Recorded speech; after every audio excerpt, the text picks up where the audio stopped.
ऊष्मा का संचरण। ठीक, आज हम लोग देखेंगे कि ऊष्मा का संचरण कैसे होता है, इसका हम प्रयोग करेंगे। तो संचरण मतलब क्या होता है? ऊष्मा का चलना। संचरण मतलब चलना। तो ऊष्मा कैसे चलती है? कैसे चलती है मतलब एक स्थान से दूसरे स्थान पर ऊष्मा कैसे जाती है।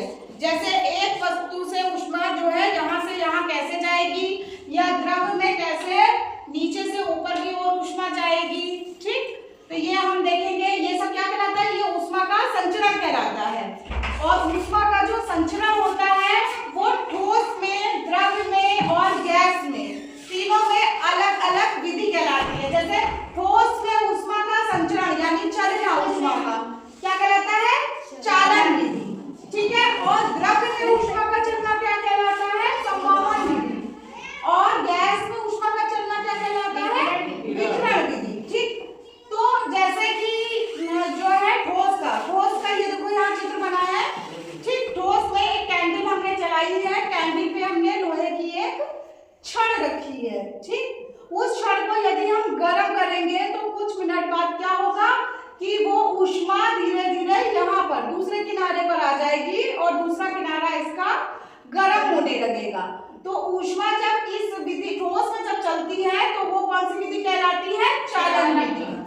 और जब ऊष्मा द्रव्य में चलती है, द्रव्य में कैसे होगा? जब हम पानी को गर्म करेंगे, गर्म करने में क्या हुआ, जो पानी की जो ऊष्मा थी वो क्या हुई, नीचे से ऊपर की ओर आई। ठीक, नीचे से ऊपर की ओर चलती है। और ये जब इस तरीके से जब वो द्रव्य में ऊष्मा चलती है तब हम उसको कौन सी विधि कहते हैं? संवहन विधि।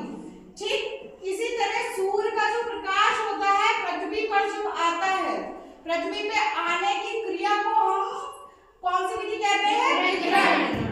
तो ये जो तीनों चीजें हैं बहुत लंबी है। आज हम एक छोटी सी विधि को जानेंगे जो है चालन विधि। ठीक है, तो चालन विधि कैसे होती है यानी ठोस में ऊष्मा का संचरण हम पढ़ेंगे। तो जो भी ठोस की जो वस्तु होती है, ये सभी को पता है ना कि जो ठोस की वस्तु होती है वो छोटे छोटे लाखों कणों से मिलकर ठोस बना होता है। ठीक है, तो जब लाखों कणों से मिलकर ठोस बना होता है और ठोस को जब हम ऊष्मा के संपर्क में लाएंगे यानी मोमबत्ती की लौ के ऊपर ले जाएंगे तो उन कणों से होते होते होते ऊष्मा आखिरी कण तक, आखिरी छोर तक आएगी। ये जो छोटे छोटे कण होते हैं ये क्या करते हैं? ये जैसे हमने कैंडल जलाई और छड़ को ऊपर रखा उसकी लौ के ऊपर, तो यहाँ पर जो ऊष्मा के कण है, ठीक है, कण जब गर्म होते हैं तो क्या करते हैं? कंपन करते हैं। क्या करते हैं? कंपन करते हैं।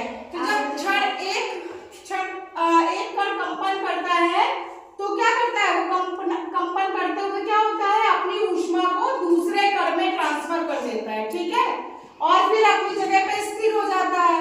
फिर दूसरा कण क्या करता है? ऊष्मा को दूसरे कण में ट्रांसफर करता है और वो कण अपनी जगह पर स्थिर हो जाता है। इस तरीके से ये कंपन होते होते होते यानी कणों से होते होते ऊष्मा क्या होती है? आखिरी छोर पर आ जाती है। तो कणों से क्या हो रही है? ऊष्मा एक स्थान से दूसरे स्थान पे जा रही है, चल रही है। ठीक है, इसी को एक कण से दूसरे कण तक ऊष्मा क्या हो रही है? ट्रांसफर हो रही है ना। तो इसी को हम बोलते हैं चालन विधि। तो आज हम इसका प्रयोग करेंगे कि चालन विधि का। कोई एक बच्चा इधर आओ बेटा।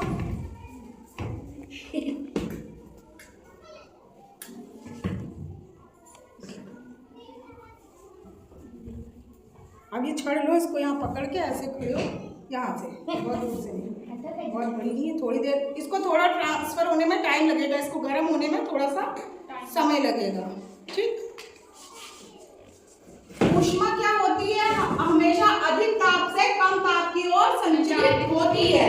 मतलब यहाँ पर अधिक ताप हुआ ना, अधिक ताप हुआ, जब हम किसी चीज को गर्म कर रहे हैं तो वहां पे अधिक ताप हुआ, तो अधिक ताप से ऊष्मा होते होते जिधर कम ताप है उधर की ओर ट्रांसफर हो रही है।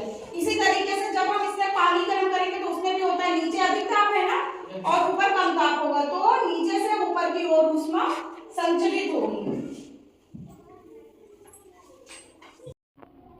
देखो बेटा, अब कोई एक और बच्चा आओ इधर। ठीक है, इधर अब इस छड़ को यहाँ पे पकड़ो, देखो यहाँ पे गर्म हो गई है कि नहीं हो गई है?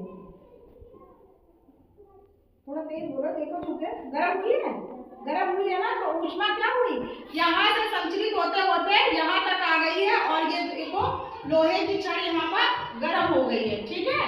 तो ऊष्मा का संचरण क्या हुआ, अधिक ताप से कम ताप की ओर हुआ और कणों से